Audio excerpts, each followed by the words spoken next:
Welcome to intellectuals a video.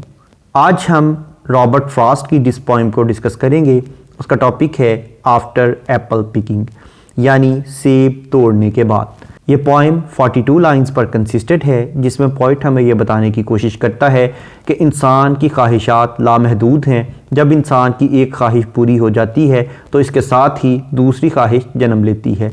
इन्हीं ख्वाहिशों को पूरा करने के चक्कर में इंसान की सारी ज़िंदगी गुजर जाती है और इंसान अपनी बुनियादी ज़रूरियात, जो कि इसकी जिस्मानी ज़रूरियात होती हैं जैसे भूख और नींद वगैरह, इन चीज़ों को भी हमेशा नज़रअंदाज किए रखता है। पॉइंट कहता है, माई लॉन्ग, मेरी लंबी, 2 पॉइंटेड लैडर, 2 शाखा सीढ़ी, इस स्टिकिंग, वो चिपकी हुई है, थ्रू अ ट्री, एक दरख्त के साथ, टूवर्ड हेवन स्टिल, जो कि ऊपर आसमानों तक जाती है, यानी इनकी लंबाई इतनी ज़्यादा है कि आसमानों तक जाती है। And there is a barrel, और एक ड्रम है, that I did not fill, जिसे मैंने नहीं भरा, बिसाइड इट, वो नज़दीक ही पड़ा है। यानी पोइट जो है वो एक सीढ़ी जो है उसने दरख्त के साथ लगाई हुई है और उस सीढ़ी के ऊपर खड़ा होकर वो सेब तोड़ रहा है, और सेब तोड़ने के साथ वो नीचे एक ड्रम है जो कि दरख्त के पास ही पड़ा है, उसमें वो सेब फेंक रहा है। लेकिन वो जो ड्रम है वो भरने का नाम नहीं ले रहा। ये जो ड्रम है, इससे मुराद इंसान का दिल है, जो कि तमाम ख्वाहिशात पूरी होने के बावजूद नहीं भरता। इंसान के पास चाहे जितनी मर्ज़ी दौलत आ जाए, लेकिन इंसान का दिल नहीं भरता।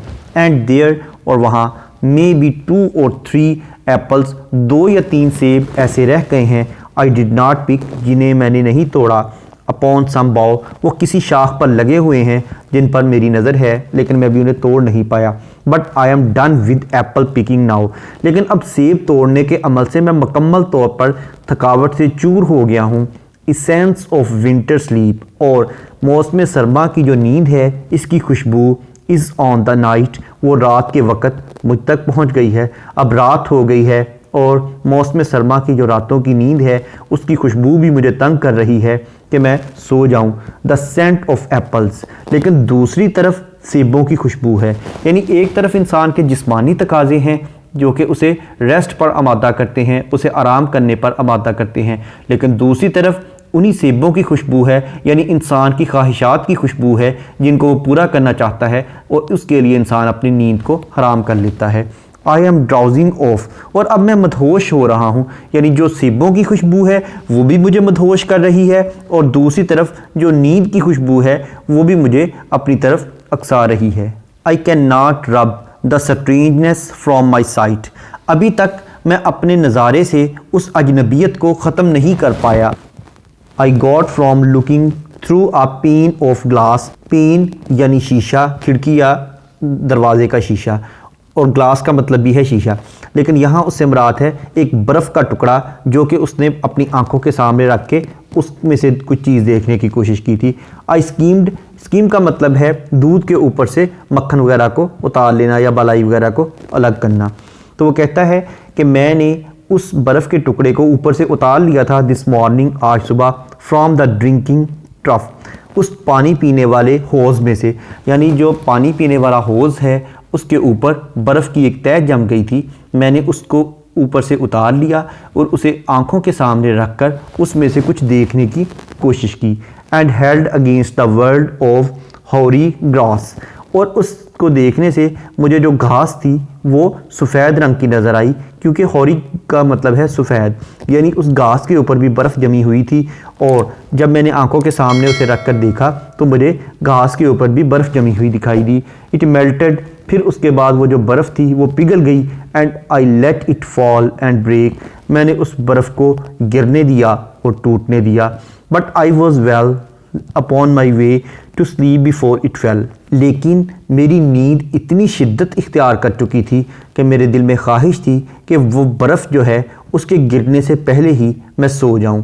यानी बर्फ़ को गिरते बहुत कम टाइम लगता है, बर्फ़ को ख़त्म होते हुए या पानी के कतरे को गिरते हुए बहुत कम टाइम लगता है, लेकिन वो कहता है कि मेरी ख्वाहिश थी कि उससे भी कम वक्त में मैं सो जाऊं, यानी इतना मेरा नींद से बुरा हाल हो रहा था।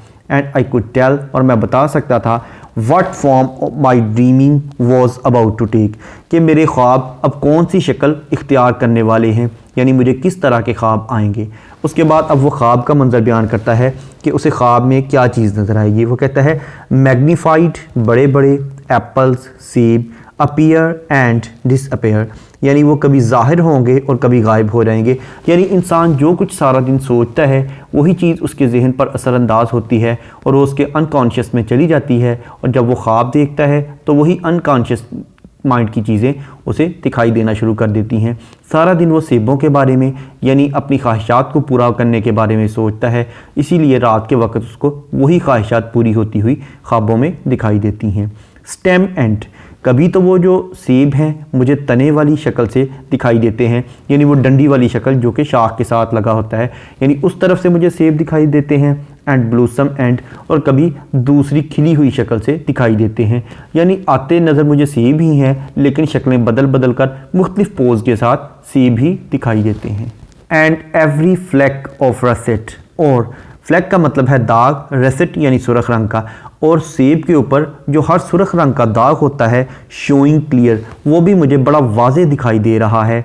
माई इंस्टेप आर्क, यानी अब वो ख्वाब में भी उसी सीढ़ी पर खड़ा सेब तोड़ रहा है और वो कहता है माई इंस्टेप आर्क, और जो मेरा पाँव का नीचे वाला हिस्सा है, मेरा पाँव का जो तलवा है, जो सोल है मेरे पाँव का, my instep arch not only keeps the ache, वो ना सिर्फ दर्द बर्दाश्त कर रहा है क्योंकि उस पाँव के ऊपर मेरे पूरे जिस्म का वज़न है, इसलिए वो मेरे पूरे जिस्म को भी बर्दाश्त कर रहा है। It keeps the pressure of the ladder round, और इसके साथ साथ उस पाँव के इर्द गिर्द जो सीढ़ी है उसके प्रेशर को, उसके दबाव को भी वो काबू कर रहा है। यानी मेरे पाँव का जो सोल है, निचला जो आर्च है, वो क्या कर रहा है, वो दो काम कर रहा है। एक तो वो मेरे पूरे के पूरे जिस्म का वज़न बर्दाश्त कर रहा है और इसके साथ साथ उसने सीढ़ी को भी मेंटेन किया हुआ है, उसको भी झूलने नहीं दे रहा। आई फील द लैडर स्वे, मुझे अपनी सीढ़ी झूलती हुई महसूस होती है। एज द बाउज बेंड, जैसे ही शाखें नीचे को झुकती हैं, यानी जब मैं सेब तोड़ता हूँ एक प्रेशर के साथ पूरी फोर्स लगा के सेब तोड़ता हूँ तो इससे जो शाख है, टहनी है, वो नीचे को झूलती है, और जब शाख नीचे को झूलती है तो चूँकि शाख तने के साथ लगी होती है इसलिए तना भी हरकत करता है, और मेरी सीढ़ी उस तने के साथ लगी है इसलिए फिर मेरी सीढ़ी भी हरकत करना शुरू कर देती है, झूलना शुरू कर देती है। एंड आई कीप हेयरिंग, और मुझे सुनाई देती है फ्रॉम द सेलर बिन, उन गोदामों में से, द रम्बलिंग साउंड, लड़खड़ाने की, थरथड़ाने की आवाज़, of load on load of apples coming in, सेबों के ढेर जो कि अंदर लाए जा रहे हैं। यानी वो गोदाम जहाँ पर सेबों के ढेर लाए जा रहे हैं और वहाँ रखे जा रहे हैं, जब वो सेबों के ऊपर सेब रखे जाते हैं तो एक ज़ोरदार किस्म की आवाज़ आती है, वो रम्बलिंग साउंड है जो कि मुझे सुनाई देती है। यानी वो देख भी सेबों को रहा है और उसे आवाज़ तक ख्वाब में सिर्फ सेबों के बारे में ही सुनाई देती है। For I have had too much of Apple picking, अब मैंने सेब तोड़ने का अमल बहुत ज़्यादा कर लिया है, यानी बहुत ज़्यादा सेब तोड़ लिए हैं। आई एम ओवर टायर्ड, इसलिए अब मैं बहुत ज़्यादा थकावट से चूर हो गया हूँ। यानी वो कहता है कि इंसान अगर बेदारी की हालत में जागते हुए किसी काम से थक जाए तो उस थकावट को दूर करने के लिए इंसान सो जाता है, लेकिन अगर सोने के बाद ख्वाबों में भी इंसान को सोते हुए वही ख्वाब दिखाई दें और वो ख्वाब में काम कर करके थक जाए तो फिर उस थकावट को दूर करने के लिए इंसान क्या कर सकता है। बेदारी की थकावट को दूर करने के लिए नींद है, लेकिन अगर नींद में ख्वाब में इंसान थक जाए तो फिर उसकी थकावट कैसे दूर होगी, उसकी थकावट दूर करना नामुमकिन है। ऑफ द ग्रेट हार्वेस्ट, उस अजीम कटाई के बाद वो जो फल मैंने तोड़ लिए हैं उसके बाद आई माई सेल्फ डिज़ायर्ड, इसी की मैंने ख्वाहिश की थी कि मैं बहुत ज़्यादा फल तोड़ लूँ, और अब ये मैंने काम कर लिया है तो मैं अब थक गया हूँ। देर वर 10,000 फ्रूट टू टच, लेकिन अभी भी हज़ारों यानी लाखों की तादाद में ऐसे फल हैं जिसे मैं मज़ीद तोड़ना चाहता हूँ, यानी ख्वाब में भी इंसान की ख्वाहिश पूरी नहीं हो रही। चेरिश इन हैंड, मैं उनको हाथ में पकड़ने का ख्वाहिशमंद हूँ, यानी मेरी ख्वाहिश है कि पूरी की पूरी दुनिया की दौलत मेरी मुट्ठी में आ जाए। Lift down and not let fall for all, मेरी ख्वाहिश है कि उन हज़ारों लाखों सेबों में से एक भी सेब को मैं नीचे ना गिरने दूँ, यानी इकट्ठी मैं पूरी दुनिया की दौलत कर लूँ लेकिन खर्च मैं एक पैसा भी ना करूँ। दैट स्ट्रक द अर्थ, ताकि ऐसा ना हो कि वो सेब कहीं नीचे गिर जाएं और ज़मीन के साथ टकरा जाएं। No matter if not bruised और स्पाइक विद स्टबल, यानी इससे कोई फ़र्क नहीं पड़ता अगर उस सेब पर दाग लग गया और स्पाइक्ड विद स्टबल, या उसके ऊपर कोई चीज़ चुभ गई, यानी वो जो फसल में ज़मीन में खेतों के अंदर जो कांटे वगैरह जो बाकियात फसल के रह जाते हैं, अगर उनमें से कोई चीज़ सेब के ऊपर चुभ गई और उसके चुभने से सेब के ऊपर अगर कोई दाग पड़ भी गया तो इससे कोई फ़र्क नहीं पड़ता। क्यों? Went surely to the cider apple heap, क्योंकि उन सेबों को फिर जो कि दागदार हो जाएंगे उनको एक ऐसे ढेर पर रख दिया जाएगा जिससे सेबों की शराब वगैरह या उसके जूस वगैरह तैयार किए जाते हैं। एज ऑफ नो वर्थ, क्योंकि फिर उन सेबों की कोई कदर नहीं रह जाती। पहली तो ख्वाहिश ये है कि किसी सेब को कोई दाग ना लगे, मेरे हाथ से कोई सेब ना छूटे, लेकिन फ़र्ज़ किया अगर छूट गया और उस पर दाग लग भी गया तो इससे भी कोई फ़र्क नहीं पड़ता, उसका भी हल मेरे पास मौजूद है। मैं उसको यानी ऐसे ढेर पर फेंक दूंगा जहाँ पे उन सेबों का रखा जाता है जिनसे शराब या जूस वगैरह तैयार किए जाते हैं। वन कैन सी, कोई शख्स देख सकता है, what will trouble this sleep of mind, कि मेरी जो नींद है ये मुझे कौन सी तकलीफ़ देगी, कौन सी अजियत पहुंचाएगी। What ever sleep it is, यानी मैं सोचता हूँ कि मेरी नींद कैसी होगी। वर ही नॉट गॉन, ये नहीं जाएगी। द वुडचक कुड से, उस नींद को देखकर वुडचक तो यही कहेगा, weather it is like his long sleep, कि क्या ये उस जैसी नींद है। वुडचक एक ऐसा इंसेक्ट है जो कि बहुत लंबी नींद करता है, यानी कई कई माह तक सोया रहता है। तो उसने ये कहा है कि एक वुडचक तो यही कहेगा कि शायद मेरी थकावट को देखकर वो ये समझेगा कि मैं जितना थकावट से चूर हो गया हूँ शायद मैं उसके जितनी ही लंबी नींद इंजॉय करूँगा। As I describe it's coming on, क्योंकि मैं बता चुका हूँ, मैं बयान कर चुका हूँ कि अब मुझे नींद आने वाली है। और जस्ट सम ह्यूमन स्लीप, या शायद मैं आम इंसानी नींद ही सो जाऊंगा। यानी अभी उसको खुद को भी नहीं पता, सोना तो इतनी लंबी नींद चाहता है जितनी कि एक वुडचक की होती है, यानी वो कई माह तक सोए रहना चाहता है, लेकिन काम और ज़िम्मेदारी की वजह से वो आम इंसानी नींद ही लेगा और एक रात के बाद दोबारा उठेगा और फिर सेबों का काम शुरू कर देगा, सेब तोड़ने का अमल जारी रखेगा। लेकिन इस दौरान जब वो सोया होगा तो ख्वाब में भी वो रेस्ट नहीं कर रहा होगा बल्कि सेब तोड़ने का अमल ही जारी रखे हुए होगा। इस पोइम का इंट्रोडक्शन, ग्लॉसरी, ट्रांसलेशन और एक्सप्लेनेशन को देखने के बाद अब हम आते हैं इस पोइम में यूज़ होने वाली फिगर्स ऑफ स्पीच या लिटरेरी डिवाइसेस की जानिब। सबसे पहले हम देखेंगे एलिट्रेशन। एलिट्रेशन का मतलब है beginning of two or more than two words in the same line with the same letter, यानी एक ही लाइन में दो या दो से ज़्यादा अल्फाज का एक ही हरफ से शुरू होना।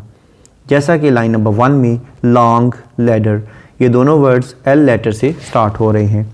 उसके बाद लाइन नंबर 1 में again two, tree, line number 3 में देयर, दैट, लाइन नंबर 9 में स्ट्रेंजनेस, साइट, लाइन नंबर 10 में गॉट, ग्लास, लाइन नंबर 14 में वॉज, वेल, लाइन नंबर 23 में बॉज, बेंड, लाइन नंबर 30 में ten, to, touch, line number 34 में spiked, stubble, line number 42 में some, sleep. Next है consonants. Consonants का मतलब है use of same consonant letter in the different words of the same line, यानी एक ही line के मुख्तलिफ अल्फाज में एक ही कॉन्सोनेंट लेटर का इस्तेमाल करना। जैसा कि लाइन नंबर 3 में बैरल और फिल, इन दोनों वर्ड्स के एंड पर एल लेटर यूज़ हुआ है जो कि कॉन्सोनेंट है।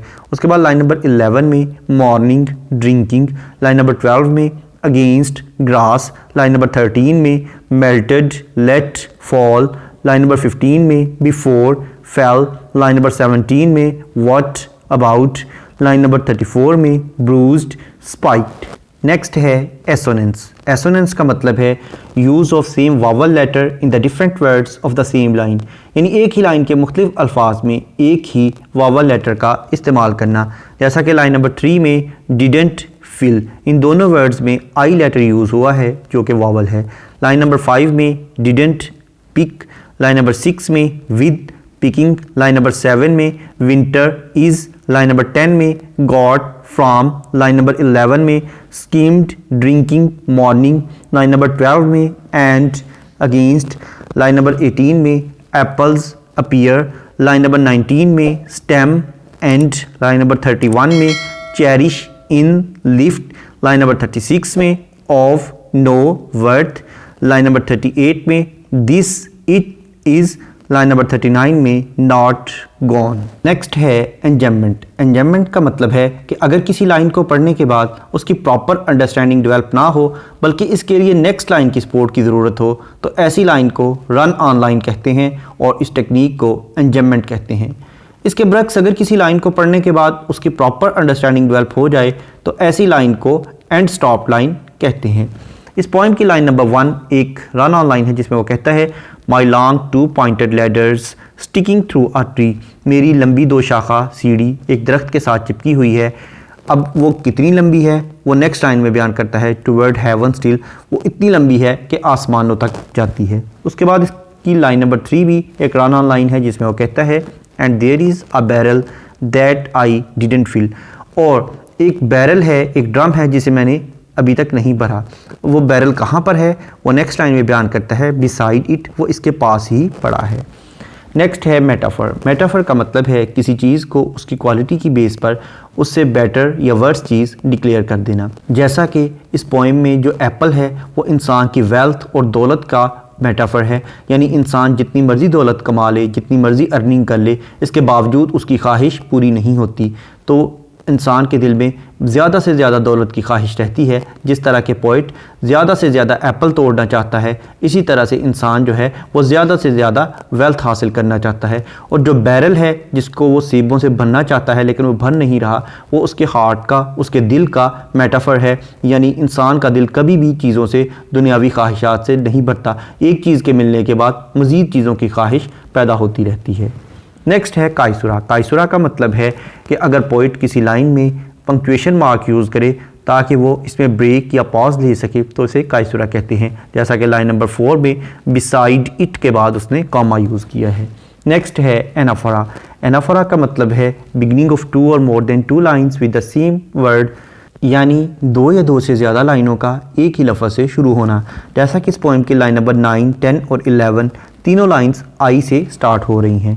नेक्स्ट है एलुयन। एलुयन का मतलब है रेफरेंस या हवाला। इस पोएम का अगर हम टाइटल देखें तो इसमें जो एप्पल का वर्ड यूज़ हुआ है ये एक बिब्लिकल रेफरेंस है, यानी बाइबल में एडम और ईव जो थे ये जब पैराडाइज में रहते थे, जन्नत में रहते थे, तो इनको गॉड ने एक फॉरबिडन ट्री के पास जाने से मना कर दिया। वो ममनुआ दरख्त था जो कि एप्पल ट्री था, लेकिन उससे एडम और ईव ने एप्पल खा लिया जिसकी वजह से उन्हें जन्नत से निकाल दिया गया। तो इसका मतलब ये है कि इंसान को उसकी जो ख्वाहिशात हैं, जो उसकी जिस्मानी और मादी ख्वाहिशात हैं, मटीरियल विशेज़ हैं, वही इंसान को सहूलत से या एक अच्छी जगह से दूर कर देती हैं, उसको सुकून और राहत से दूर कर देती हैं। तो यहाँ पर बिब्लिकल एलुयन यूज़ किया गया है। नेक्स्ट है इमेजेस। इमेजेस का मतलब है ऐसे वर्ड्स का इस्तेमाल करना जो कि हमारी सेंस ऑफ साइट या हमारी देखने की हिस्स को अपील करते हों। इस पोएम में भी पोइट ने बहुत से इमेजेस यूज़ किए हैं, जैसा कि 2 pointed ladder, tree, heaven, barrel, apples, bough, pane of glass, hoary grass, flag, russet, cellar bin, fruit, woodchuck. Next है ओनोमेटोपिया। ओनोमेटोपिया का मतलब है ऐसे वर्ड्स का इस्तेमाल करना जो कि हमारी सेंस ऑफ हियरिंग को अपील करते हों, यानी हमारी सुनने की हिस्स को अपील करते हों। जैसा कि इस पोएम की लाइन नंबर 24, 25 और 26 में वो बयान करता है and I keep hearing from the cellar bin the rumbling sound of load of apples coming in. इसमें जो रम्बलिंग साउंड है जो कि सेबों के गिरने की वजह से उसे सुनाई दे रही है, ये ओनोमेटोपिया है। नेक्स्ट है सिमिली। सिमिली का मतलब है to compare two different things on the base of same traits, यानी एक जैसी खसूसियात की बिना पर दो मुख्तलिफ चीज़ों का मुआवजा करना। जैसा कि पोएम की लाइन नंबर 40 में वो कहता है the woodchuck could say whether it is like his, यानी वो अपनी नींद को वुडचक की नींद के साथ कंपेयर कर रहा है जो कि एक सिमिली है। नेक्स्ट है हाइपरबॉल। हाइपरबॉल का मतलब है किसी चीज़ को अप्रिशिएट करने के लिए बहुत ज़्यादा एग्जेजरेट करना, यानी किसी चीज़ की तारीफ़ व तहसीन करने के लिए बहुत ज़्यादा मबालगा आराई से काम लेना। इस पोएम में पोइट ने सेब तोड़ने की ख्वाहिश को इतना ज़्यादा ग्लोरीफाई किया है कि इसमें उसने हाइपरबॉल यूज़ किया है, यानी इसमें एक शिद्दत का अंसर पाया जाता है। इसके बाद अगर हम इस पोएम के थीम को देखें तो इस पोएम का यही थीम है कि इंसान की ख्वाहिश कभी भी पूरी नहीं होती, इसके लिए इंसान अपनी मादी और जिस्मानी ज़रूरियात की कुर्बानी देता है। Thank you for attending this lecture.